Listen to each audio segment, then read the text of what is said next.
Les Champs de Maldoror.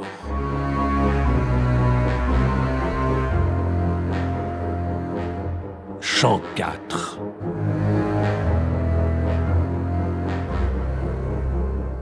Strophe 1.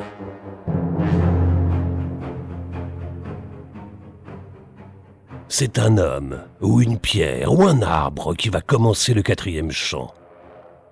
Quand le pied glisse sur une grenouille, l'on sent une sensation de dégoût, mais quand on effleure à peine le corps humain avec la main, la peau des doigts se fend comme les écailles d'un bloc de mica qu'on brise à coups de marteau.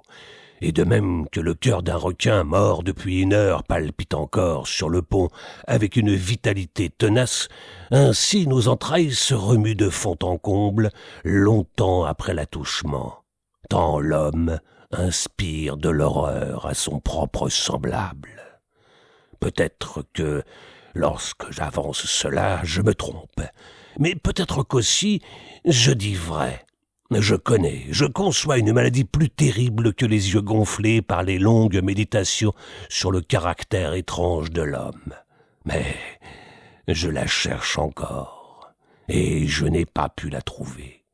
Je ne me crois pas moins intelligent qu'un autre, et cependant, qui oserait affirmer que j'ai réussi dans mes investigations? Quel mensonge sortirait de sa bouche? Le temple antique de Dendera est situé à 1h30 de la rive gauche du Nil. Aujourd'hui, des phalanges innombrables de guêpes se sont emparées des rigoles et des corniches. Elles voltigent autour des colonnes comme les ondes épaisses d'une chevelure noire. Seuls habitants du froid portique, ils gardent l'entrée des vestibules comme un droit héréditaire. Je compare le bourdonnement de leurs ailes métalliques au choc incessant des glaçons précipités les uns contre les autres pendant la débâcle des mers polaires. Mais si je considère la conduite de celui auquel la Providence donna le trône sur cette terre, les 3 ailerons de ma douleur font entendre un plus grand murmure. Quand une comète, pendant la nuit, apparaît subitement dans une région du ciel, après 80 ans d'absence, elle montre aux habitants terrestres et aux grillons sa queue brillante et vaporeuse. Sans doute, elle n'a pas conscience de ce long voyage. Il n'en est pas ainsi de moi. Accoudé sur le chevet de mon lit, pendant que les dentelures d'un horizon aride et morne s'élèvent en vigueur sur le fond de mon âme, je m'absorbe dans les rêves de la compassion et je rougis pour l'homme. Coupé en 2 par la bise, le matelot, après avoir fait son quart de nuit, s'empresse de regagner son hamac. Pourquoi cette consolation ne m'est-elle pas offerte ? L'idée que je suis tombé volontairement aussi bas que mes semblables, et que j'ai le droit moins qu'un autre de prononcer des plaintes sur notre sort, qui reste enchaîné à la croûte durcie d'une planète et sur l'essence de notre âme perverse, me pénètre comme un clou de forge. On a vu des explosions de feu grisou anéantir des familles entières, mais elles connurent l'agonie peu de temps. Parce que la mort est presque subite, au milieu des décombres et des gaz délétères.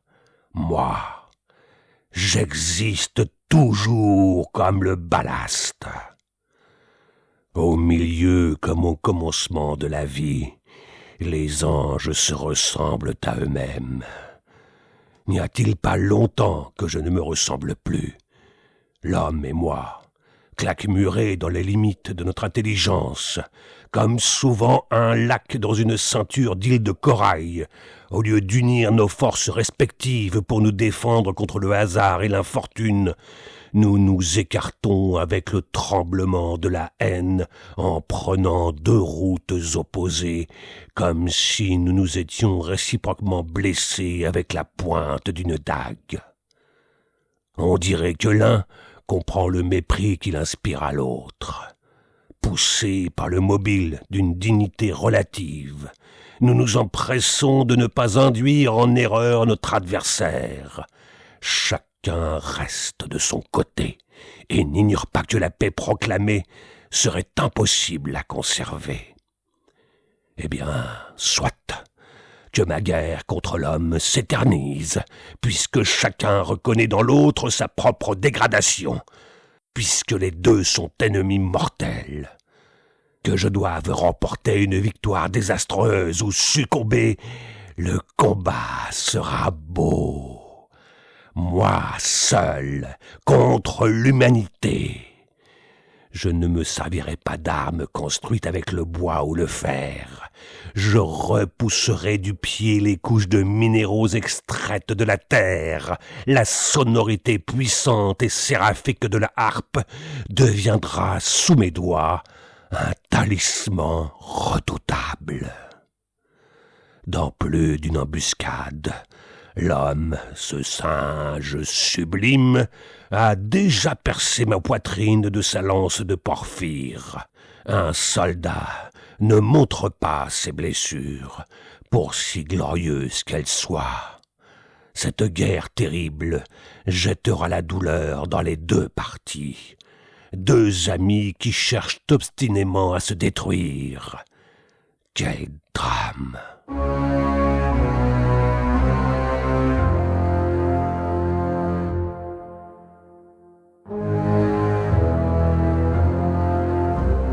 Strophe 2. Deux piliers qu'il n'était pas difficile et encore moins impossible de prendre pour des baobabs s'apercevaient dans la vallée, plus grands que deux épingles.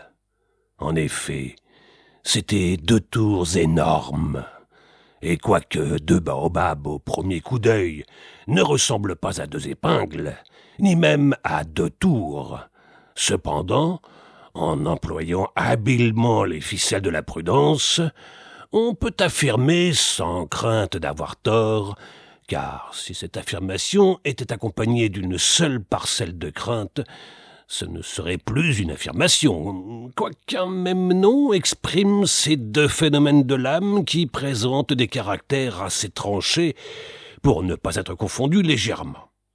Qu'un baobab ne diffère pas tellement d'un pilier, que la comparaison soit défendue entre ces formes architecturales, ou géométriques, ou l'une et l'autre, ou ni l'une ni l'autre, ou plutôt formes élevées et massives.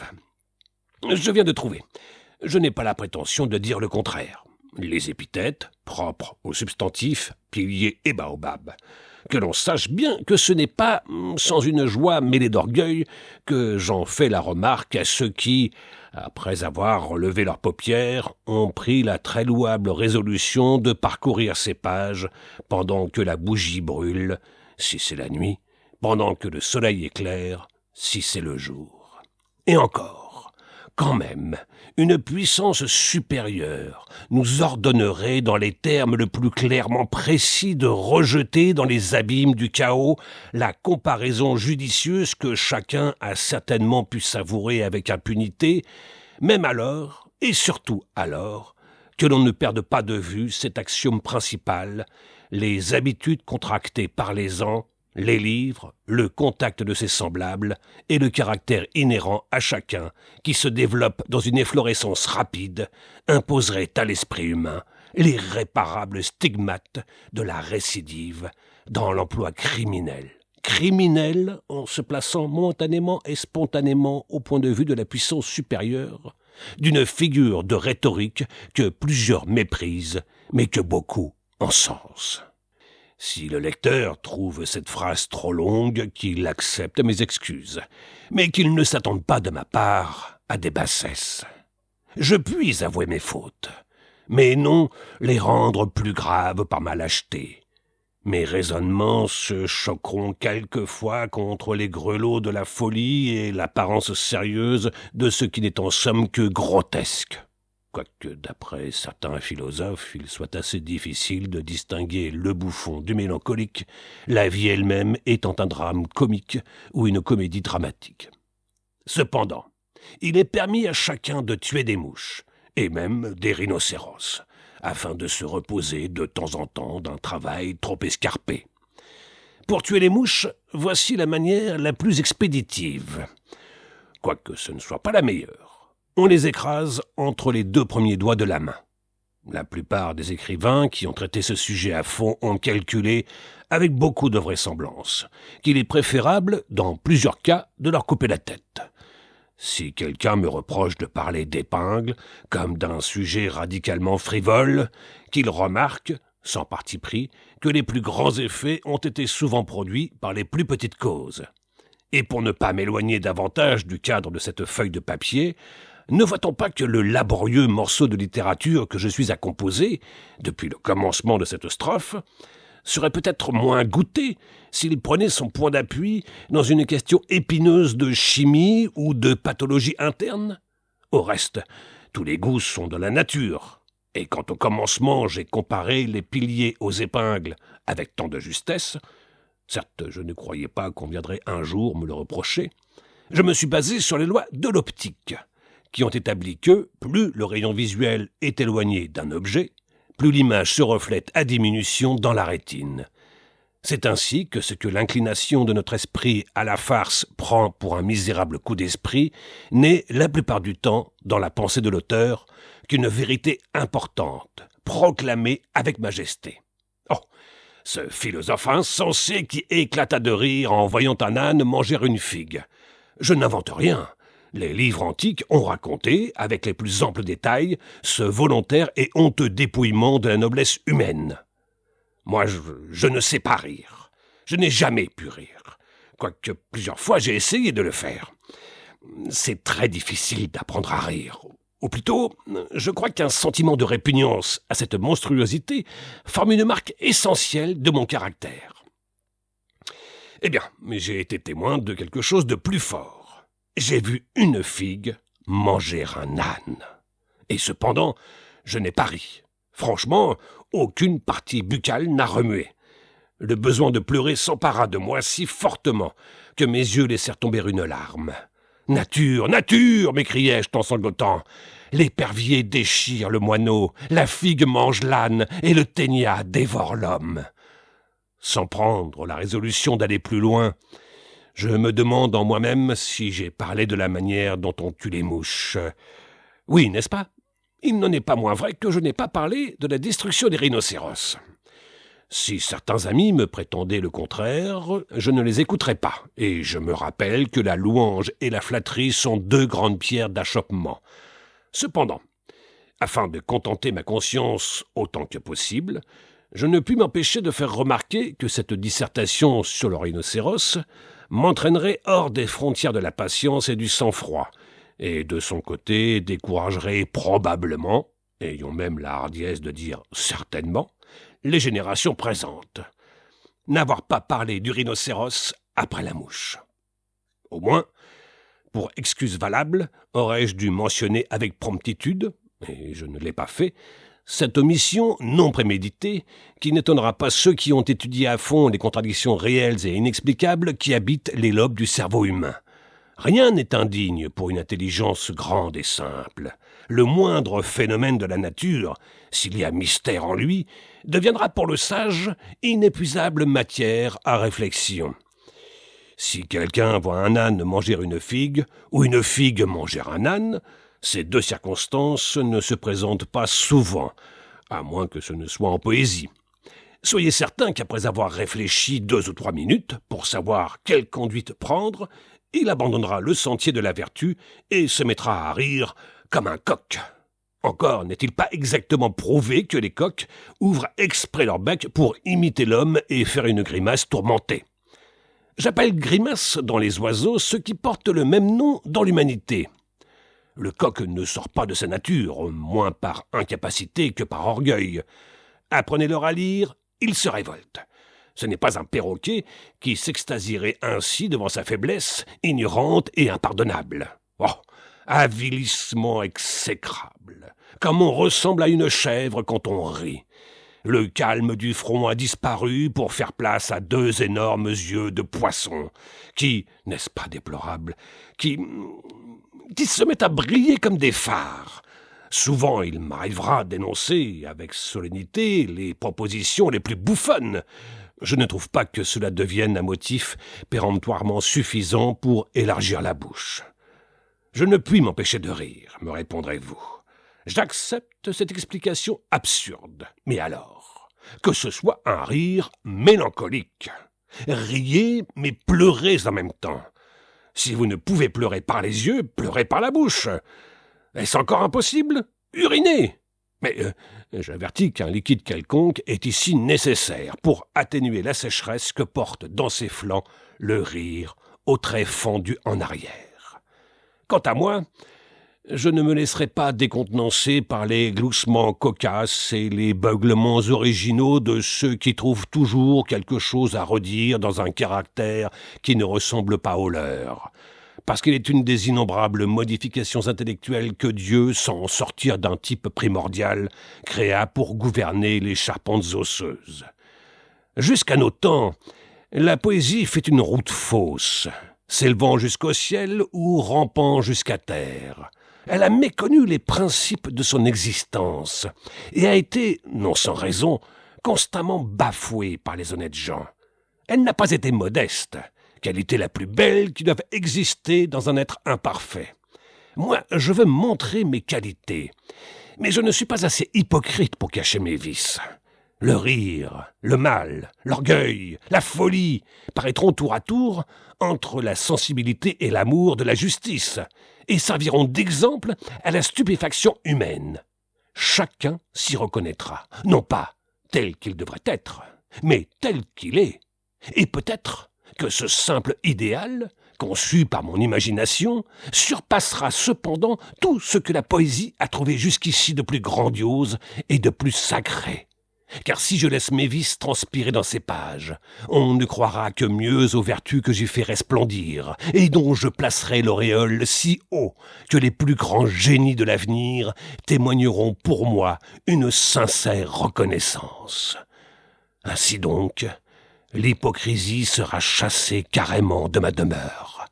Il y aura dans mes chants une preuve imposante de puissance pour mépriser ainsi les opinions reçues. Il chante pour lui seul, et non pas pour ses semblables. Il ne place pas la mesure de son inspiration dans la balance humaine. Libre comme la tempête, il est venu échouer un jour sur les plages indomptables de sa terrible volonté. Il ne craint rien, si ce n'est lui-même. Dans ses combats surnaturels, il attaquera l'homme et le Créateur avec avantage, comme quand l'espadon enfonce son épée dans le ventre de la baleine. Qu'il soit maudit par ses enfants et par ma main décharnée, celui qui persiste à ne pas comprendre les kangourous implacables du rire et les poux audacieux de la caricature. 2 tours énormes s'apercevaient dans la vallée. Je l'ai dit au commencement. En les multipliant par 2, le produit était 4. Mais je ne distinguais pas très bien la nécessité de cette opération d'arithmétique. Je continuais ma route avec la fièvre au visage, et je m'écriais sans cesse « Non, non, je ne distingue pas très bien la nécessité de cette opération d'arithmétique !» J'avais entendu des craquements de chaînes et des gémissements douloureux que personne ne trouve possible, quand il passera dans cet endroit, de multiplier les tours par 2 afin que le produit soit 4. Quelqu'un soupçonne que j'aime l'humanité comme si j'étais sa propre mère et que je l'eusse portée 9 mois dans mes flancs parfumés. C'est pourquoi je ne repasse plus dans la vallée où s'élèvent les 2 unités du multiplicande.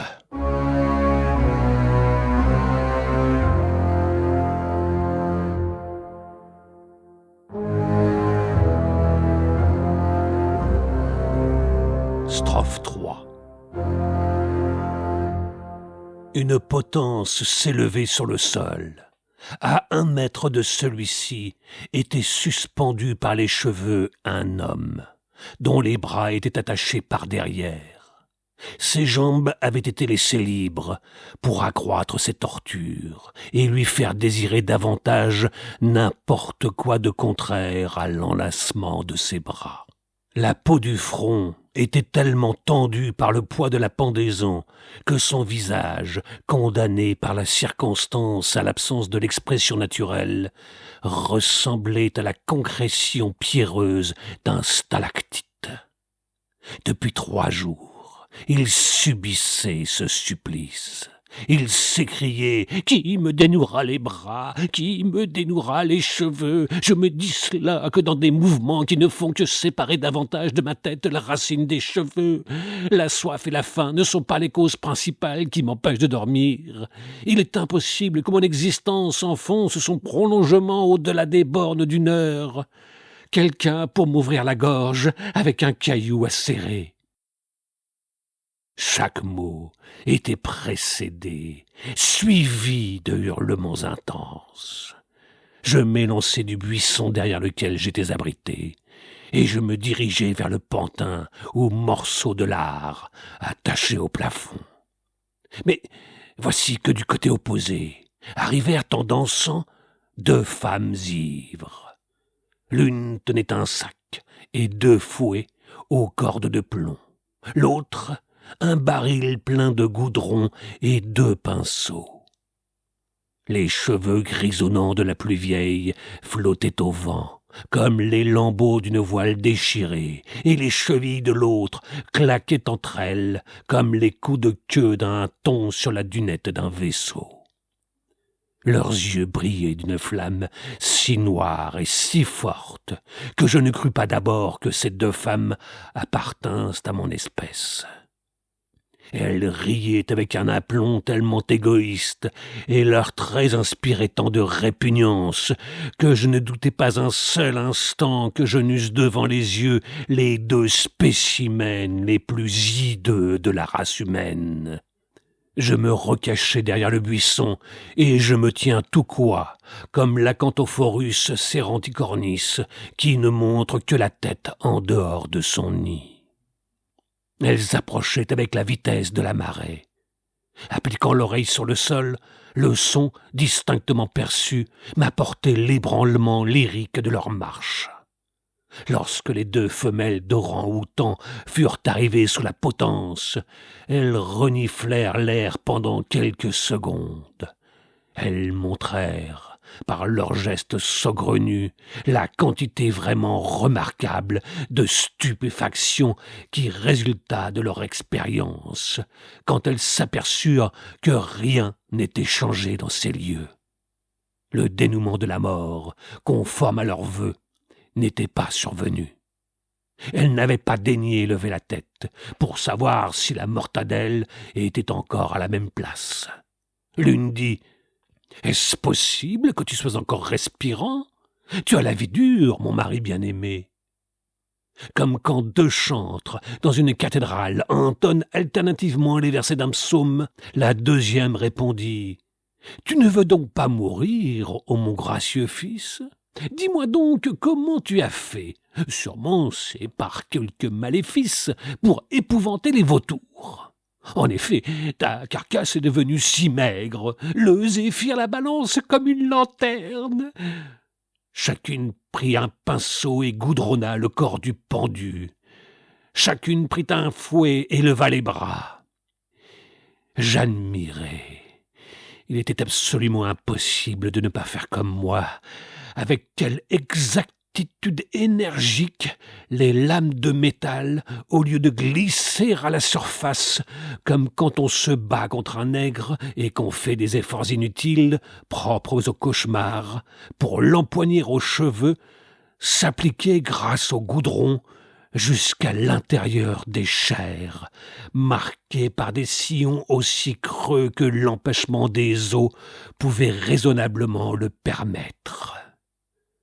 Je me suis préservé de la tentation de trouver de la volupté dans ce spectacle excessivement curieux, mais moins profondément comique qu'on était en droit de l'attendre.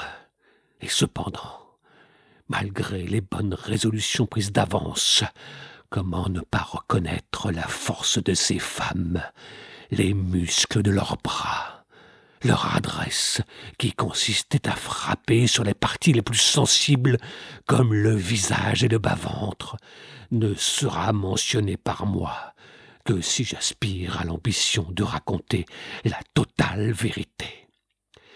À moins que, appliquant mes lèvres l'une contre l'autre, surtout dans la direction horizontale, mais chacun n'ignore pas que c'est la manière la plus ordinaire d'engendrer cette pression. Je ne préfère garder un silence gonflé de larmes et de mystères, dont la manifestation pénible sera impuissante à cacher, non seulement aussi bien, mais encore mieux que mes paroles, car je ne crois pas me tromper, quoiqu'il ne faille pas certainement nier en principe, sous peine de manquer aux règles les plus élémentaires de l'habileté, les possibilités hypothétiques d'erreur, les résultats funestes occasionnés par la fureur qui met en œuvre les métacarpes secs et les articulations robustes. Quand même, on ne se mettrait pas au point de vue de l'observateur impartial et du moraliste expérimenté. Il est presque assez important que j'apprenne que je n'admets pas au moins entièrement cette restriction plus ou moins fallacieuse. Le doute à cet égard n'aurait pas la faculté d'étendre ses racines, car, je ne le suppose pas, pour l'instant, entre les mains d'une puissance naturelle et périrait immanquablement, pas subitement peut-être, faute d'une sève remplissant les conditions simultanées de nutrition et d'absence de matière vénéneuse.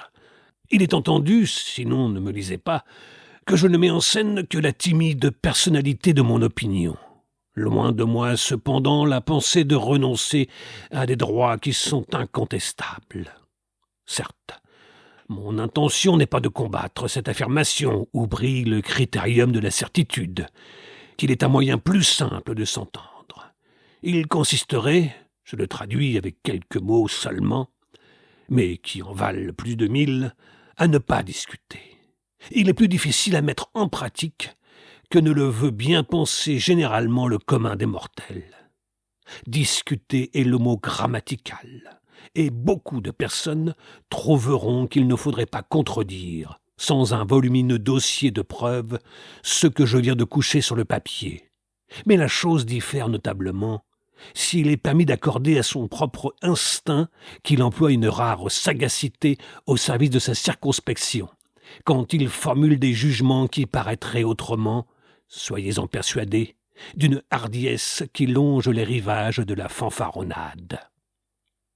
Pour clore ce petit incident, qui s'est lui-même dépouillé de sa gangue par une légèreté aussi irrémédiablement déplorable que fatalement pleine d'intérêt, ce que chacun n'aura pas manqué de vérifier, à la condition qu'il ait ausculté ses souvenirs les plus récents, il est bon, si l'on possède des facultés en équilibre parfait, ou mieux, si la balance de l'idiotisme ne l'emporte pas de beaucoup sur le plateau dans lequel reposent les nobles et magnifiques attributs de la raison, c'est-à-dire, afin d'être clair, car jusqu'ici je n'ai été que concis, ce que même plusieurs n'admettront pas, à cause de mes longueurs qui ne sont qu'imaginaires puisqu'elles remplissent leur but de traquer, avec le scalpel de l'analyse, les fugitives apparitions de la vérité jusqu'en leur dernier retranchement. Si l'intelligence prédomine suffisamment sur les défauts sous le poids desquels l'ont étouffé en partie l'habitude, la nature et l'éducation, il est bon, répétai-je, pour la deuxième et la dernière fois, car à force de répéter, on finirait le plus souvent, ce n'est pas faux, par ne plus s'entendre, de revenir la queue basse, si même il est vrai que j'ai une queue, au sujet dramatique cimenté dans cette strophe. Il est utile de boire un verre d'eau avant d'entreprendre la suite de mon travail. Je préfère en boire 2 plutôt que de m'en passer. Ainsi, dans une chasse contre un nègre marron à travers la forêt, à un moment convenu, chaque membre de la troupe suspend son fusil aux lianes et l'on se réunit en commun à l'ombre d'un massif pour étancher la soif et apaiser la faim. Mais la halte ne dure que quelques secondes. La poursuite est reprise avec acharnement et le halali ne tarde pas à résonner. Et de même que l'oxygène est reconnaissable à la propriété qu'il possède, sans orgueil, de rallumer une allumette présentant quelques points en ignition. Ainsi, l'on reconnaîtra l'accomplissement de mon devoir à l'empressement que je montre à revenir à la question. Lorsque les femelles se virent dans l'impossibilité de retenir le fouet, que la fatigue laissa tomber de leurs mains, elles mirent judicieusement fin au travail gymnastique qu'elles avaient entrepris pendant près de 2 heures et se retirèrent avec une joie qui n'était pas dépourvue de menaces pour l'avenir. Je me dirigeai vers celui qui m'appelait au secours avec un œil glacial, car la perte de son sang était si grande que la faiblesse l'empêchait de parler et que mon opinion était, quoique je ne fusse pas médecin, que l'hémorragie s'était déclarée au visage et au bas-ventre. Et je coupai ses cheveux avec une paire de ciseaux après avoir dégagé ses bras. Et il me raconta que sa mère l'avait un soir appelé dans sa chambre et lui avait ordonné de se déshabiller pour passer la nuit avec elle dans un lit, et que, sans attendre aucune réponse, la maternité s'était dépouillée de tous ses vêtements, en entrecroisant devant lui les gestes les plus impudiques. Qu'alors il s'était retiré. En outre, par ses refus perpétuels, il s'était attiré la colère de sa femme, qui s'était bercée de l'espoir d'une récompense si elle eût pu réussir à engager son mari à ce qu'il prêtât son corps aux passions de la vieille. Elles résolurent par un complot de le suspendre à une potence préparée d'avance dans quelques parages non fréquentés et de le laisser périr insensiblement, exposé à toutes les misères et à tous les dangers. Ce n'était pas sans de trémures et de nombreuses réflexions, pleines de difficultés presque insurmontables, qu'elles étaient enfin parvenues à guider leur choix sur le supplice raffiné qui n'avait trouvé la disparition de son terme que dans le secours inespéré de mon intervention. Les marques les plus vives de la reconnaissance soulignaient chaque expression et ne donnaient pas à ces confidences leur moindre valeur. Je le portai dans la chaumière la plus voisine, car il venait de s'évanouir, et je ne quittai les laboureurs que lorsque je leur eus laissé ma bourse pour donner des soins aux blessés et que je leur eusse fait promettre qu'ils prodigueraient aux malheureux, comme à leur propre fils, les marques d'une sympathie persévérante. À mon tour, je leur racontai l'événement, et je m'approchai de la porte pour remettre le pied sur le sentier. Mais voilà qu'après avoir fait une centaine de mètres, je revins machinalement sur mes pas. J'entrai de nouveau dans la chaumière, et m'adressant à leur propriétaire naïf, je m'écriai « Non, non, ne croyez pas que cela m'étonne. » Cette fois-ci, je m'éloignai définitivement.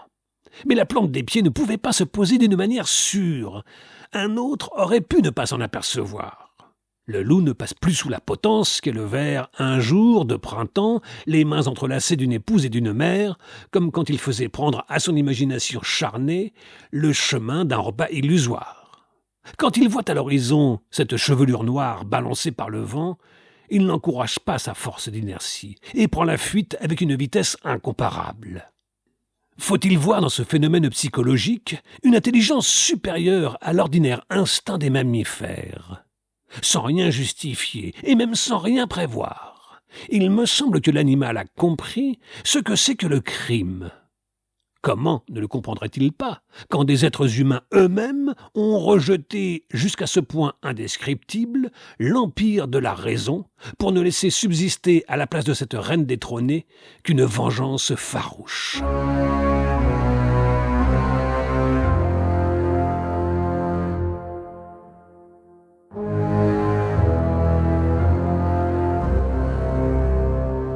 Strophe 4.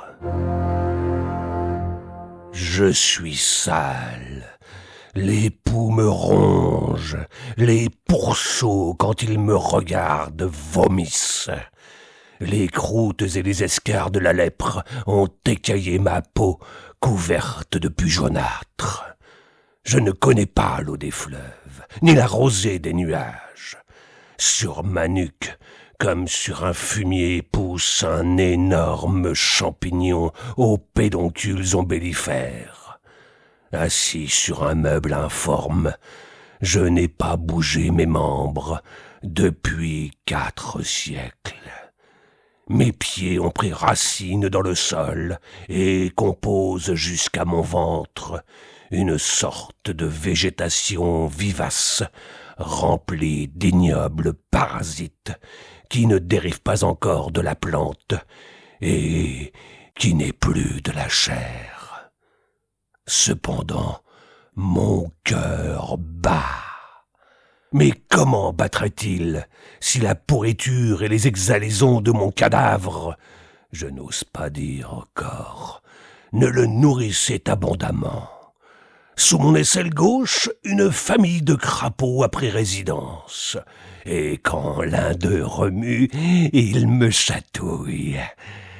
Prenez garde qu'il ne s'en échappe un et ne vienne gratter avec sa bouche le dedans de votre oreille.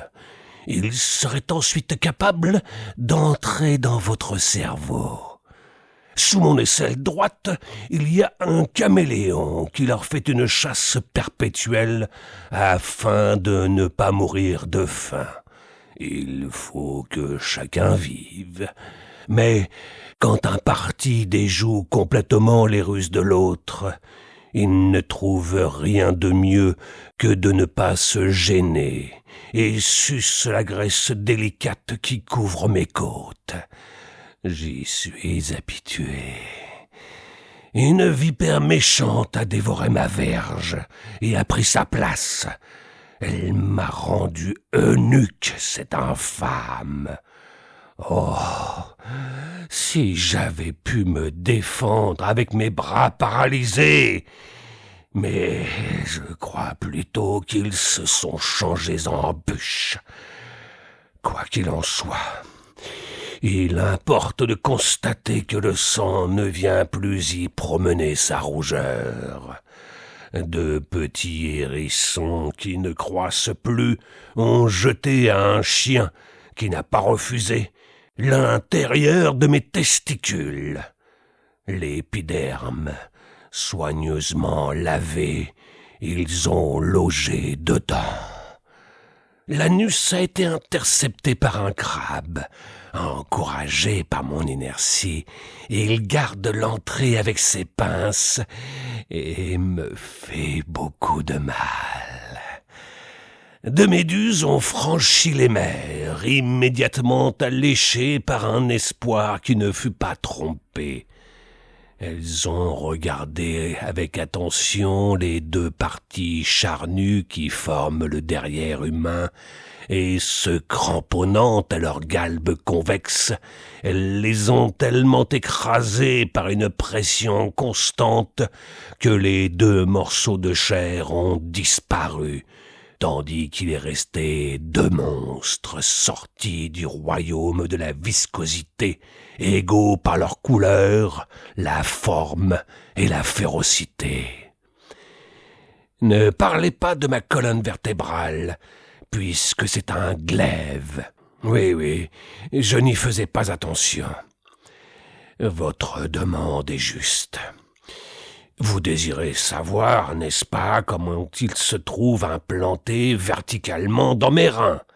Moi-même, je ne me la rappelle pas très clairement. Cependant, si je me décide à prendre pour un souvenir ce qui n'est peut-être qu'un rêve, sachez que l'homme, quand il a su que j'avais fait vœu de vivre avec la maladie et l'immobilité jusqu'à ce que j'eusse vaincu le Créateur, marcha derrière moi sur la pointe des pieds, mais non pas si doucement que je ne l'entendisse. Je ne perçus plus rien pendant un instant qui ne fut pas long. Ce poignard aigu s'enfonça jusqu'au manche, entre les deux épaules du taureau des fêtes, et son ossature frissonna comme un tremblement de terre. La lame adhère si fortement au corps que personne jusqu'ici n'a pu l'extraire. Les athlètes, les mécaniciens, les philosophes, les médecins ont essayé, tour à tour, les moyens les plus divers. Ils ne savaient pas que le mal qu'a fait l'homme ne peut plus se défaire. J'ai pardonné à la profondeur de leur ignorance native, et je les ai salués des paupières de mes yeux. Voyageur, quand tu passeras près de moi, ne m'adresse pas, je t'en supplie, le moindre mot de consolation. Tu affaiblirais mon courage. Laisse-moi réchauffer ma ténacité à la flamme du martyr volontaire. Va-t'en, que je ne t'inspire aucune piété. La haine est plus bizarre que tu ne le penses. Sa conduite est inexplicable, comme l'apparence brisée d'un bâton enfoncé dans l'eau. Tel que tu me vois, je puis encore faire des excursions jusqu'aux murailles du ciel, à la tête d'une légion d'assassins, et revenir prendre cette posture pour méditer de nouveau sur les nobles projets de la vengeance. Adieu, je ne te retarderai pas davantage, et pour t'instruire et te préserver, réfléchis au sort fatal qui m'a conduit à la révolte, quand peut-être j'étais né bon. Tu raconteras à ton fils ce que tu as vu, et le prenant par la main, fais-lui admirer la beauté des étoiles et les merveilles de l'univers, le nid du rouge-gorge et les temples du Seigneur. Tu seras étonné de le voir si docile aux conseils de la paternité, et tu le récompenseras par un sourire. Mais quand il apprendra qu'il n'est pas observé, jette les yeux sur lui, et tu le verras cracher sa bave sur la vertu. Il t'a trompé, celui qui est descendu de la race humaine, mais il ne te trompera plus. Tu sauras désormais ce qu'il deviendra. Ô père infortuné, prépare pour accompagner les pas de ta vieillesse l'échafaud ineffaçable qui tranchera la tête d'un criminel précoce, et la douleur qui te montrera le chemin qui conduit à la tombe.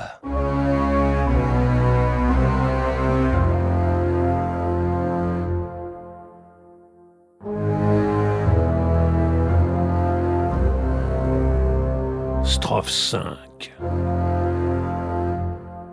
Sur le mur de ma chambre, quelle ombre dessine, avec une puissance incomparable, la fantasmagorique projection de sa silhouette racornie? Quand je place sur mon cœur cette interrogation délirante et muette, c'est moins pour la majesté de la forme que pour le tableau de la réalité que la sobriété du style se conduit de la sorte. Qui que tu sois, défends-toi, car je vais diriger vers toi la fronde d'une terrible accusation. Ces yeux ne t'appartiennent pas. Où les as-tu pris? Un jour, je vis passer devant moi une femme blonde, les avait pareils aux tiens. Tu les lui as arrachés. Je vois que tu veux faire croire à ta beauté, mais personne ne s'y trompe, et moi, moins qu'un autre. Je te le dis, afin que tu ne me prennes pas pour un sot. Toute une série d'oiseaux rapaces, amateurs de la viande d'autrui et défenseurs de l'utilité de la poursuite, beaux comme des squelettes qui effeuillent des panocos de l'Arkansas, voltigent autour de ton front comme des serviteurs soumis et agréés. Mais est-ce un front? Il n'est pas difficile de mettre beaucoup d'hésitation à le croire. Il est si bas qu'il est impossible de vérifier les preuves numériquement exiguës de son existence équivoque. Ce n'est pas pour m'amuser que je te dis cela. Peut-être que tu n'as pas de front, toi, qui promène sur la muraille, comme le symbole mal réfléchi d'une danse fantastique, le fiévreux ballottement de tes vertèbres lombaires. Qui donc, alors, t'a scalpé? Si c'est un être humain, parce que tu l'as enfermé pendant 20 ans dans une prison et qui s'est échappé pour préparer une vengeance digne de ses représailles, il a fait comme il devait, et je l'applaudis. Seulement, il ne fut pas assez sévère. Maintenant, tu ressembles à un peau-rouge prisonnier. Du moins, notons-le préalablement, par le manque expressif de chevelure. Non pas qu'elle ne puisse repousser, puisque les physiologistes ont découvert que même les cerveaux enlevés reparaissent à la longue chez les animaux. Mais ma pensée s'arrêtant à une simple constatation, qui n'est pas dépourvue, d'après le peu que j'en aperçois, d'une volupté énorme, ne va pas, même dans ses conséquences les plus hardies, jusqu'aux frontières d'un vœu pour ta guérison, et reste, au contraire, fondé par la mise en œuvre de sa neutralité, plus que suspect, à regarder, ou du moins à souhaiter, comme le présage de malheur plus grand, ce qui ne peut être pour toi qu'une privation momentanée de la peau qui recouvre le dessus de ta tête. J'espère que tu m'as compris.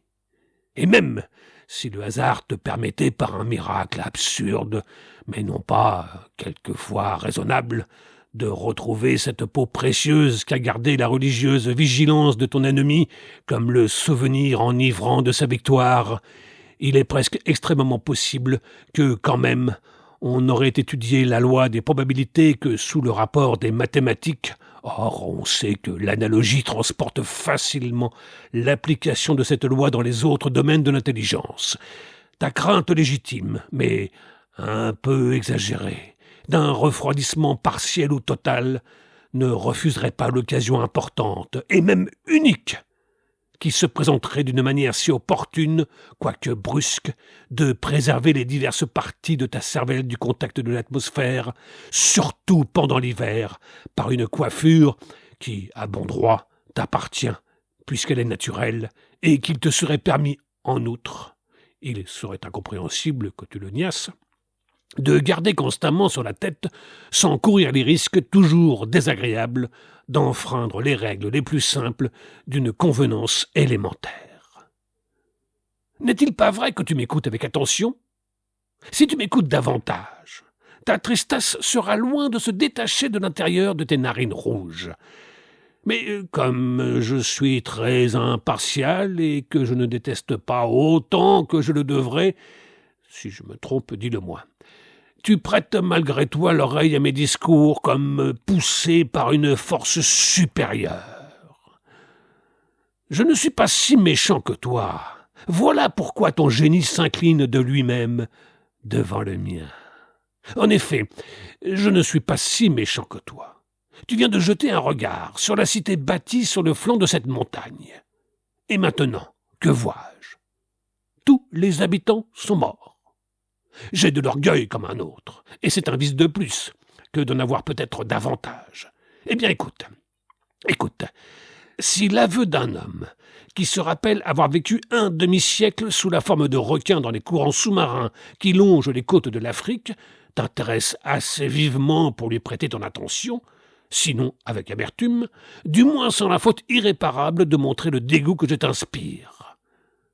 Je ne jetterai pas à tes pieds le masque de la vertu pour paraître à tes yeux tel que je suis, car je ne l'ai jamais porté, si toutefois c'est là une excuse. Et dans les premiers instants, si tu remarques mes traits avec attention, tu me reconnaîtras comme ton disciple respectueux dans la perversité, mais non pas comme ton rival redoutable. Puisque je ne te discute pas la palme du mal, je ne crois pas qu'un autre le fasse. Il devrait s'égaler auparavant à moi, ce qui n'est pas facile. Écoute, à moins que tu ne sois la faible condensation d'un brouillard, tu caches ton corps quelque part et je ne puis le rencontrer. Un matin que je vis une petite fille qui se penchait sur un lac pour cueillir un lotus rose, elle a fermé ses pas avec une expérience précoce. Elle se penchait vers les eaux, quand ses yeux rencontrèrent mon regard. Il est vrai que de mon côté, ce n'était pas sans préméditation. Aussitôt, elle chancela comme le tourbillon qu'engendre la marée autour d'un roc. Ses jambes fléchirent, et chose merveilleuse à voir, phénomène qui s'accomplit avec autant de véracité que je cause avec toi, elle tomba jusqu'au fond du lac. Conséquence étrange, elle ne cueillit plus aucune nymphéacée. Que fait-elle au-dessous? Je ne m'en suis pas informé. Sans doute sa volonté qui s'est rangée sous le drapeau de la délivrance, livre des combats acharnés contre la pourriture. Mais toi, ô mon maître, sous ton regard, les habitants des cités sont subitement détruits comme un tertre de fourmis qu'écrase le talon de l'éléphant. Ne viens-je pas d'être témoin d'un exemple démonstrateur? Vois, la montagne n'est plus joyeuse. Elle reste isolée comme un vieillard. C'est vrai, les maisons existent, mais ce n'est pas un paradoxe d'affirmer à voix basse que tu ne pourrais en dire autant de ceux qui n'y existent plus. Déjà, les émanations des cadavres viennent jusqu'à moi. Ne les sens-tu pas? Regarde ces oiseaux de proie qui attendent que nous nous éloignions pour commencer ce repas géant. Il en vient un nuage perpétuel des quatre coins de l'horizon. Hélas, ils étaient déjà venus, puisque je vis leurs ailes rapaces tracer au-dessus de toi le monument des spirales, comme pour t'exciter de hâter le crime. Ton odorat ne reçoit-il donc pas la moindre effluve? L'imposteur n'est pas autre chose. Tes nerfs olfactifs sont enfin ébranlés par la perception d'atomes aromatiques. Ceux-ci s'élèvent de la cité anéantie, quoique je n'ai pas besoin de te l'apprendre. Je voudrais embrasser tes pieds, mais mes bras n'entrelacent qu'une transparente vapeur.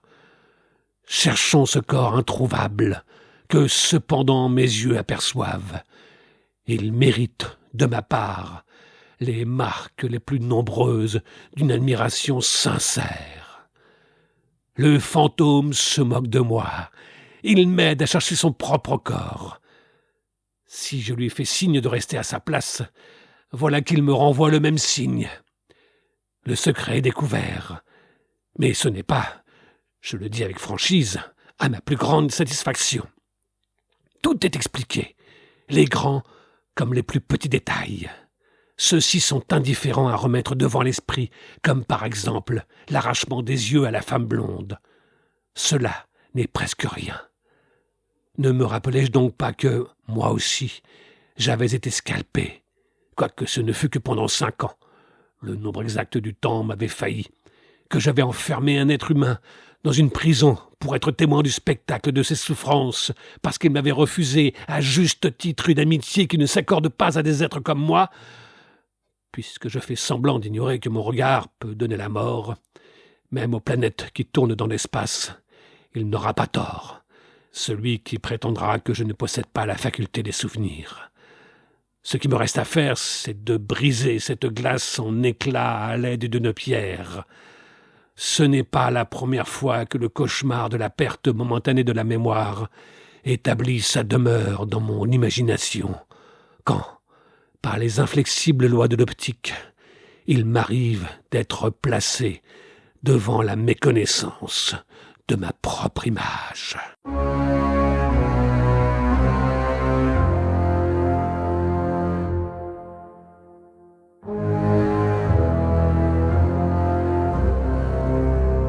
Strophe 6.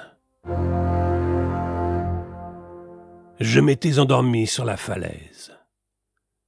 Celui qui, pendant un jour, a poursuivi l'autruche à travers le désert, sans pouvoir l'atteindre, n'a pas eu le temps de prendre de la nourriture et de fermer les yeux. Si c'est lui qui me lit, il est capable de deviner, à la rigueur, quel sommeil s'appesantit sur moi. Mais quand la tempête a poussé verticalement un vaisseau avec la paume de sa main jusqu'au fond de la mer, si sur le radeau il ne reste plus de tout l'équipage qu'un seul homme, rompu par les fatigues et les privations de toute espèce, si la lame le ballotte comme une épave pendant des heures plus prolongées que la vie d'homme, et si une frégate qui sillonne plus tard ces parages de désolation d'une carène fendue aperçoit le malheureux qui promène sur l'océan sa carcasse décharnée et lui porte un secours qui a failli être tardif, je crois que ce naufragé devinera mieux encore à quel degré fut porté l'assoupissement de mes sens. Le magnétisme et le chloroforme, quand ils s'en donnent la peine, savent quelquefois engendrer pareillement de ces catalepsies léthargiques. Elles n'ont aucune ressemblance avec la mort. Ce serait un grand mensonge de le dire. Mais arrivons tout de suite aux rêves, afin que les impatients, affamés de ces sortes de lectures, ne se mettent pas à rugir comme un banc de cachalots macrocéphales qui se battent entre eux pour une femelle enceinte. Je rêvais que j'étais entré dans le corps d'un pourceau, qu'il ne m'était pas facile d'en sortir et que je vautrais mes poils dans les marécages les plus fangeux. Était-ce comme une récompense ? Objet de mes vœux, je n'appartenais plus à l'humanité. Pour moi, j'entendis l'interprétation ainsi, et j'en éprouvai une joie plus que profonde. Cependant, je recherchais activement quel acte de vertu j'avais accompli pour mériter, de la part de la Providence, cette insigne faveur. Maintenant que j'ai repassé dans ma mémoire les diverses phases de cet aplatissement épouvantable contre le ventre du granit, pendant lequel la marée, sans que je m'en aperçusse, passa 2 fois sur ce mélange irréductible de matière morte et de chair vivante, il n'est peut-être pas sans utilité de proclamer que cette dégradation n'était probablement qu'une punition réalisée sur moi par la justice divine. Mais qui connaît ses besoins intimes ou la cause de ses joies pestilentielles? La métamorphose ne parut jamais à mes yeux que comme le haut et magnanime retentissement d'un bonheur parfait que j'attendais depuis longtemps. Il était enfin venu le jour où je fus un pourceau. J'essayai mes dents sur l'écorce des arbres. Mon groin, je le contemplais avec délice. Il ne restait plus la moindre parcelle de divinité. Je sus élever mon âme jusqu'à l'excessive hauteur de cette volupté ineffable. Écoutez-moi donc, et ne rougissez pas, inépuisable caricature du beau, qui prenez au sérieux le braiement risible de votre âme, souverainement méprisable, et qui ne comprenez pas pourquoi le Tout-Puissant, dans un rare moment de bouffonnerie excellente, qui certainement ne dépasse pas les grandes lois générales du grotesque, prit un jour le mirifique plaisir de faire habiter une planète par des êtres singuliers et microscopiques qu'on appelle humains et dont la matière ressemble à celle du corail vermeil. Certes, vous avez raison de rougir, ô ségresse, mais écoutez-moi, je n'invoque pas votre intelligence. Vous la feriez rejeter du sang par l'horreur qu'elle vous témoigne. Oubliez-la et soyez conséquent avec vous-même. Là, plus de contraintes. Quand je voulais tuer, je tuais. Cela même m'arrivait souvent, et personne ne m'en empêchait. Les lois humaines me poursuivaient encore de leur vengeance, quoique je n'attaquasse pas la race que j'avais abandonnée si tranquillement, mais ma conscience ne me faisait aucun reproche. Pendant la journée, je me battais avec mes nouveaux semblables, et le sol était parsemé de nombreuses couches de sang caillé. J'étais le plus fort, et je remportais toutes les victoires. Des blessures cuisantes couvraient mon corps. Je faisais semblant de ne pas m'en apercevoir. Les animaux terrestres s'éloignaient de moi, et je restais seul, dans ma resplendissante grandeur. Quel ne fut pas mon étonnement quand, après avoir traversé un fleuve à la nage, pour m'éloigner des contrées que ma rage avait dépeuplées, et gagner d'autres campagnes pour y planter mes coutumes de meurtres et de carnage, j'essayais de marcher sur cette rive fleurie. Mes pieds étaient paralysés. Aucun mouvement ne venait trahir la vérité de cette immobilité forcée. Au milieu d'efforts surnaturels, pour continuer mon chemin, ce fut alors que je m'éveillai et que je sentis que je redevenais homme. La Providence me faisait ainsi comprendre, d'une manière qui n'est pas inexplicable, qu'elle ne voulait pas que, même en rêve, mes projets sublimes s'accomplissent. Revenir à ma forme primitive fut pour moi une douleur si grande que pendant les nuits, j'en pleure encore. Mes draps sont constamment mouillés, comme s'ils avaient été passés dans l'eau. Et chaque jour, je les fais changer. Si vous ne le croyez pas, venez me voir. Vous contrôlerez par votre propre expérience, non pas la vraisemblance, mais en outre, la vérité même de mon assertion. Combien de fois, depuis cette nuit passée à la Belle Étoile, sur une falaise, ne me suis-je pas mêlé à des troupeaux de pourceaux pour reprendre comme un droit ma métamorphose détruite.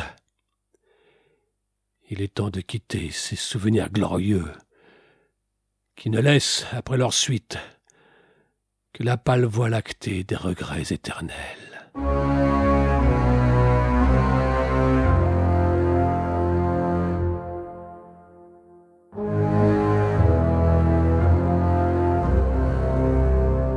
Strophe 7. Il n'est pas impossible d'être témoin d'une déviation anormale dans le fonctionnement latent ou visible des lois de la nature. Effectivement, si chacun se donne la peine ingénieuse d'interroger les diverses phases de son existence, sans en oublier une seule, car c'était peut-être celle-là qui était destinée à fournir la preuve de ce que j'avance.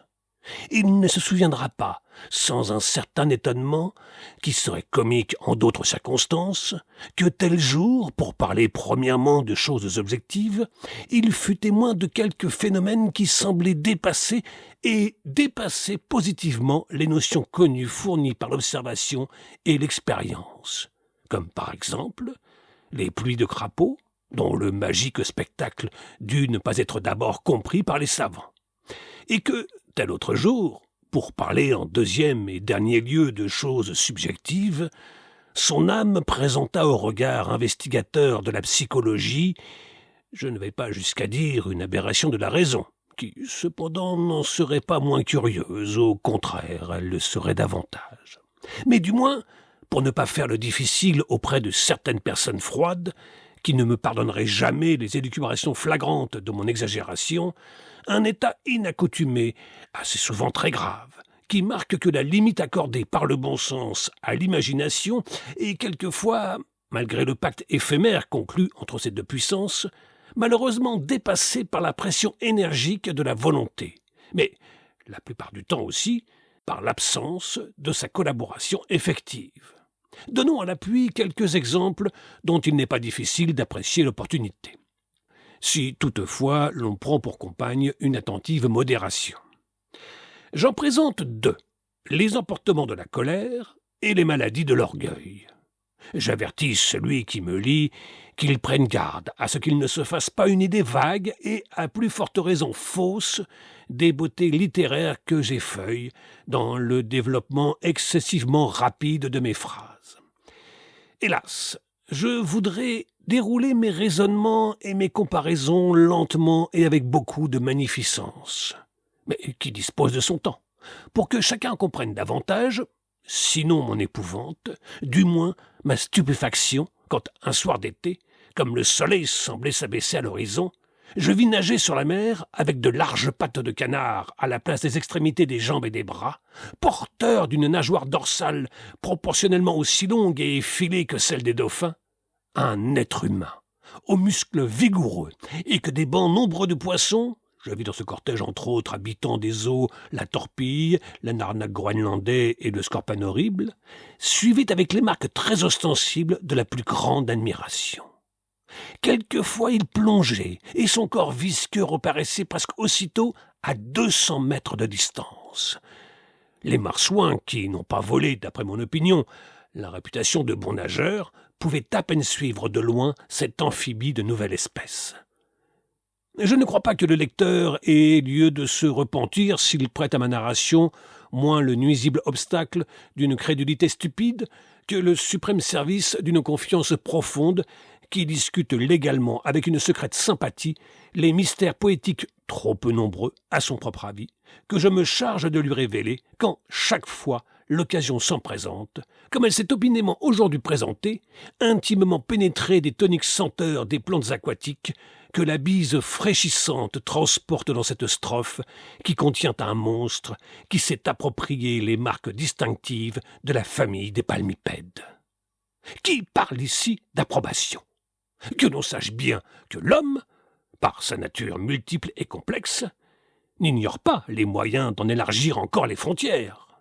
Il vit dans l'eau comme l'hippocampe, à travers les couches supérieures de l'air comme l'orfraie, et sous la terre comme la taupe, le cloporte et la sublimité du vermisseau. Telle est dans sa forme, plus ou moins concise, mais plus que moins, l'exact critérium de la consolation extrêmement fortifiante que je m'efforçais de faire naître dans mon esprit, quand je songeais que l'être humain, que j'apercevais à une grande distance nager des 4 membres à la surface des vagues, comme jamais cormoran le plus superbe ne le fit, n'avait peut-être acquis le nouveau changement des extrémités de ses bras et de ses jambes que comme l'expiatoire châtiment de quelques crimes inconnus.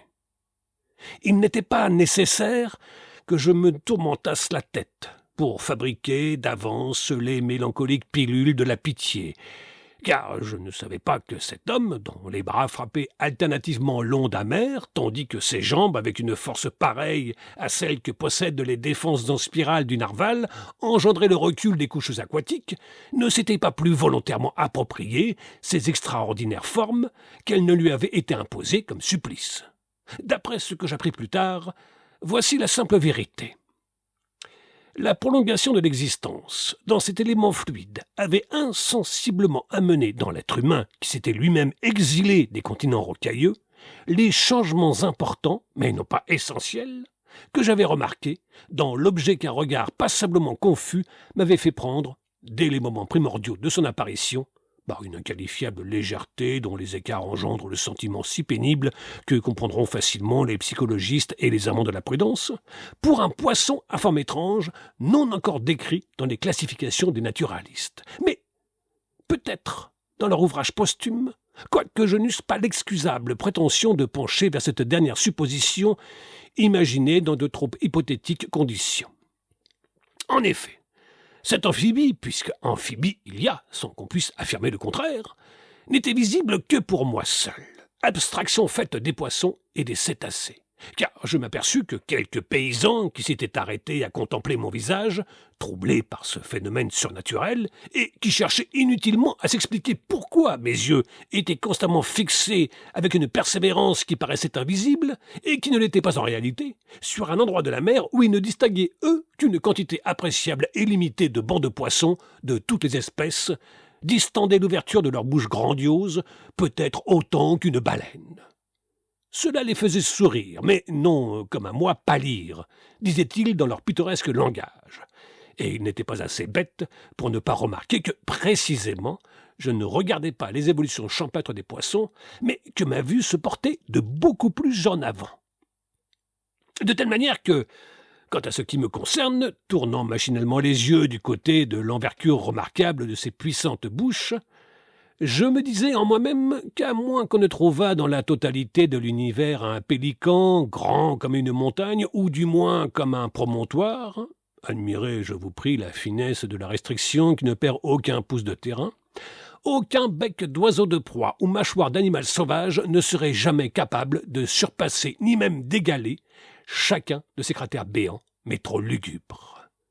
Et cependant, quoique je réserve une bonne part au sympathique emploi de la métaphore, cette figure de rhétorique rend beaucoup plus de service aux aspirations humaines vers l'infini que ne s'efforcent de se le figurer ordinairement ceux qui sont imbus de préjugés ou d'idées fausses, ce qui est la même chose. Il n'en est pas moins vrai que la bouche risible de ces paysans reste encore assez large pour avaler 3 cachalots. Raccourcissons davantage notre pensée, soyons sérieux et contentons-nous de 3 petits éléphants qui viennent à peine de naître. D'une seule brassée, l'amphibie laissait après lui 1 kilomètre de sillon écumeux. Pendant le très court moment où le bras tendu en avant reste suspendu dans l'air, avant qu'il s'enfonce de nouveau, ses doigts écartés, réunis à l'aide d'un repli de la peau à forme de membrane, semblaient s'élancer vers les hauteurs de l'espace et prendre les étoiles. Debout, sur le roc, je me servis de mes mains comme d'un porte-voix, et je m'écriai, pendant que les crabes et les écrevisses s'enfuyaient vers l'obscurité des plus secrètes crevasses, « Oh, toi, dont la natation l'emporte sur le vol des longues ailes de la frégate, si tu comprends encore la signification des grands éclats de voix que, comme fidèle interprétation de sa pensée intime, lance avec force l'humanité, daigne t'arrêter un instant dans ta marche rapide et raconte-moi sommairement les phases de ta véridique histoire. Mais je t'avertis que tu n'as pas besoin de m'adresser la parole. Si ton dessein audacieux est de faire naître en moi l'amitié et la vénération que je sentis pour toi dès que je te vis, pour la première fois, accomplissant avec la grâce et la force du requin ton pèlerinage indomptable et rectiligne. Un soupir qui me glaça les os et qui fit chanceler le roc sur lequel je reposais la plante de mes pieds, à moins que ce ne fût moi-même qui chancelais par la rude pénétration des ondes sonores qui portaient à mon oreille un tel cri de désespoir, s'entendit jusqu'aux entrailles de la terre. Les poissons plongèrent sous les vagues avec le bruit de l'avalanche. L'amphibie n'osa pas trop s'avancer jusqu'au rivage. Mais dès qu'il se fut assuré que sa voix parvenait assez distinctement jusqu'à mon tympan, il réduisit le mouvement de ses membres palmés, de manière à soutenir son buste, couvert de goémons, au-dessus des flots mugissants. Je le vis incliner son front, comme pour invoquer, par un ordre solennel, la meute errante des souvenirs. Je n'osais pas l'interrompre dans cette occupation saintement archéologique. Plongé dans le passé, il ressemblait à un écueil. Il prit enfin la parole en ces termes. Le scolopendre ne manque pas d'ennemis. La beauté fantastique de ses pattes innombrables, au lieu de lui attirer la sympathie des animaux, n'est peut-être pour eux que le puissant stimulant d'une jalouse irritation. Et je ne serais pas étonné d'apprendre que cet insecte est en but aux haines les plus intenses. Je te cacherai le lieu de ma naissance, qui n'importe pas à mon récit, mais la honte qui rejaillirait sur ma famille importe à mon devoir. Mon père et ma mère, que Dieu leur pardonne, après 1 an d'attente, virent le ciel exaucer leurs vœux. 2 jumeaux, mon frère et moi, parurent à la lumière. Raison de plus pour s'aimer. Il n'en fut pas ainsi que je parle, parce que j'étais le plus beau des 2, et le plus intelligent. Mon frère me prit en haine, et ne se donna pas la peine de cacher ses sentiments. C'est pourquoi mon père et ma mère firent rejaillir sur moi la plus grande partie de leur amour, tandis que par mon amitié sincère et constante, j'ai forcé d'apaiser une âme qui n'avait pas le droit de se révolter contre celui qui avait été tiré de la même chair. Alors mon frère ne connut plus de borne à sa fureur, et me perdit dans le cœur de nos parents communs par les calomnies les plus invraisemblables. J'ai vécu pendant 15 ans dans un cachot avec des larves et de l'eau fangeuse pour toute nourriture. Je ne te raconterai pas en détail les tourments inouïs que j'ai éprouvés dans cette longue séquestration injuste. Quelquefois, dans un moment de la journée, un des 3 bourreaux à tour de rôle entrait brusquement, chargé de pinces, de tenailles et de divers instruments de supplice. Les cris que m'arrachaient les tortures les laissaient inébranlables. La perte abondante de mon sang les faisait sourire. Oh, mon frère, je t'ai pardonné, toi, la cause première de tous mes maux. Se peut-il qu'une rage aveugle ne puisse enfin dessiller ses propres yeux? J'ai fait beaucoup de réflexions dans ma prison éternelle. Quelle devint ma haine générale contre l'humanité? Tu le devines. L'étiolement progressif, la solitude du corps et de l'âme ne m'avaient pas fait perdre encore toute ma raison, au point de garder du ressentiment contre ceux que je n'avais cessé d'aimer.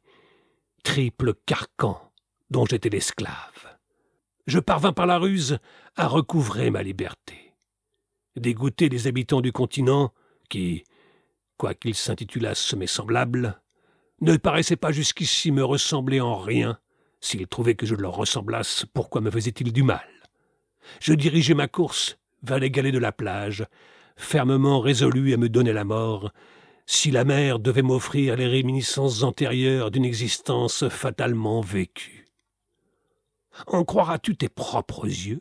Depuis le jour que je m'enfuis de la maison paternelle, je ne me plains pas autant que tu le penses d'habiter la mer et ses grottes de cristal. La Providence, comme tu le vois, m'a donné en partie l'organisation du cygne. Je vis en paix avec les poissons, et ils me procurent la nourriture dont j'ai besoin, comme si j'étais leur monarque. Je vais pousser un sifflement particulier pour que cela ne te contrarie pas, et tu vas voir comme ils vont reparaître. Il arriva comme il le prédit. Il reprit sa royale natation entouré de son cortège de sujets, et quoiqu'au bout de quelques secondes, il eût complètement disparu à mes yeux, avec une longue vue, je pus encore le distinguer aux dernières limites de l'horizon. Il nageait d'une main, et de l'autre, essuyait ses yeux qu'avait injecté de sang la contrainte terrible de s'être approché de la terre ferme. Il avait agi ainsi pour me faire plaisir. Je rejetai l'instrument révélateur contre l'escarpement à pic. Il bondit de roche en roche, et ces fragments épars, ce sont les vagues qui le reçurent.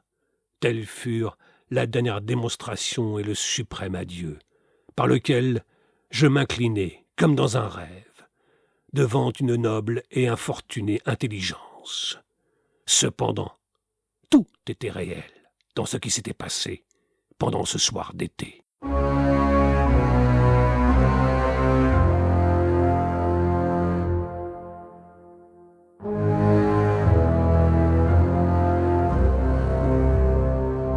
Strophe 8. Chaque nuit, plongeant l'envergure de mes ailes dans ma mémoire agonisante, j'évoquais le souvenir de Falmer. Chaque nuit. Ses cheveux blonds, sa figure ovale, ses traits majestueux étaient encore empreints dans mon imagination indestructiblement. Surtout ses cheveux blonds. Éloignez, éloignez donc cette tête sans chevelure, polie comme la carapace de la tortue. Il avait 14 ans, et je n'avais qu'1 an de plus. Que cette lugubre voix se taise. Pourquoi vient-elle me dénoncer? Mais c'est moi-même qui parle. Me servant de ma propre langue pour émettre ma pensée, je m'aperçois que mes lèvres remuent et que c'est moi-même qui parle. Et c'est moi-même qui, racontant une histoire de ma jeunesse et sentant le remords pénétrer dans mon cœur, c'est moi-même, à moins que je ne me trompe, c'est moi-même qui parle. Je n'avais qu'1 an de plus. Quel est donc celui auquel je fais allusion? C'est un ami que je possédais dans les temps passés, je crois. Oui, j'ai déjà dit comment il s'appelle. Je ne veux pas épeler de nouveau ces 6 lettres. Non, non. Il n'est pas utile non plus de répéter que j'avais 1 an de plus. Qui le sait? Répétons-le cependant, mais avec un pénible murmure. Je n'avais qu'1 an de plus. Même alors, La prééminence de ma force physique était plutôt un motif de soutenir, à travers le rude sentier de la vie, celui qui s'était donné à moi, que de maltraiter un être visiblement plus faible. Or, je crois en effet qu'il était plus faible. Même alors, c'est un ami que je possédais dans les temps passés, je crois. La prééminence de ma force physique, chaque nuit, surtout ses cheveux blonds. Il existe plus d'un être humain qui a vu des têtes chauves. La vieillesse, la maladie, la douleur, les trois ensemble ou prises séparément, expliquent ce phénomène négatif d'une manière satisfaisante. Telle est, du moins, la réponse que me ferait un savant si je l'interrogeais là-dessus. La vieillesse, la maladie, la douleur. Mais je n'ignore pas, moi aussi je suis savant, qu'un jour, parce qu'il m'avait arrêté la main au moment où je levais mon poignard pour percer le sein d'une femme, je le saisis par les cheveux avec un bras de fer et le fis tournoyer dans l'air avec une telle vitesse que la chevelure me resta dans la main et que son corps, lancé par la force centrifuge, alla cogner contre le tronc d'un chêne. Je n'ignore pas qu'un jour sa chevelure me resta dans la main. Moi aussi je suis savant. Oui, j'ai déjà dit comment il s'appelle. Je n'ignore pas qu'un jour j'accomplis un acte infâme, tandis que son corps était lancé par la force centrifuge. Il avait 14 ans, quand, dans un accès d'aliénation mentale, je cours à travers les champs, en tenant pressé sur mon cœur une chose sanglante que je conserve depuis longtemps comme une relique vénérée, les petits-enfants qui me poursuivent. Les petits-enfants et les vieilles femmes qui me poursuivent à coups de pierre poussent ces gémissements lamentables. « Voilà la chevelure de Falmer !»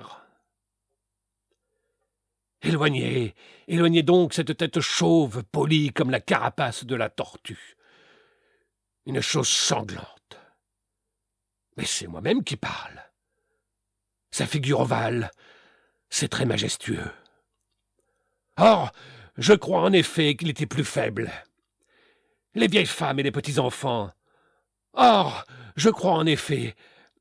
Qu'est-ce que je voulais dire? Or, je crois en effet qu'il était plus faible. Avec un bras de fer. Ce choc l'a-t-il tué? Ses os ont-ils été brisés contre l'arbre? Irréparablement? L'a-t-il tué, ce choc engendré par la vigueur d'un athlète? A-t-il conservé la vie, quoique ses os se soient irréparablement brisés? Irréparablement? Ce choc l'a-t-il tué? Je crains de savoir ce dont mes yeux fermés ne furent pas témoins. En effet, surtout ses cheveux blonds. En effet, je m'enfuis au loin avec une conscience désormais implacable. Il avait 14 ans, avec une conscience désormais implacable. Chaque nuit, lorsqu'un jeune homme qui aspire à la gloire, dans un 5e étage, penché sur sa table de travail, à l'heure silencieuse de minuit, perçoit un bruissement qu'il ne sait à quoi attribuer. Il tourne de tous les côtés, sa tête alourdie par la méditation et les manuscrits poudreux. Mais rien, aucun indice surpris ne lui révèle la cause de ce qu'il entend si faiblement, quoique cependant il l'entende. Il s'aperçoit enfin que la fumée de sa bougie, prenant son essor vers le plafond, occasionne à travers l'air ambiant les vibrations presque imperceptibles d'une feuille de papier accrochée à un clou figé contre la muraille, dans un 5e étage. De même qu'un jeune homme qui aspire à la gloire entend un bruissement qu'il ne sait à quoi attribuer. Ainsi j'entends une voix mélodieuse qui prononce à mon oreille « Maldoror ». Mais avant de mettre fin à sa méprise, il croyait entendre les ailes d'un moustique penché sur sa table de travail. Cependant, je n'arrive pas. Qu'importe que je sois étendu sur mon lit de satin, je fais avec sang-froid la perspective remarque que j'ai les yeux ouverts, quoi qu'il soit l'heure des dominos roses et des bals masqués. Jamais, oh non, jamais, une voix mortelle ne fit entendre ses accents séraphiques, en prononçant, avec tant de douloureuse élégance, les syllabes de mon nom. Les ailes d'un moustique, comme sa voix est bienveillante. M'a-t-il donc pardonné? Son corps alla cogner contre le tronc d'un chêne. Maldoror.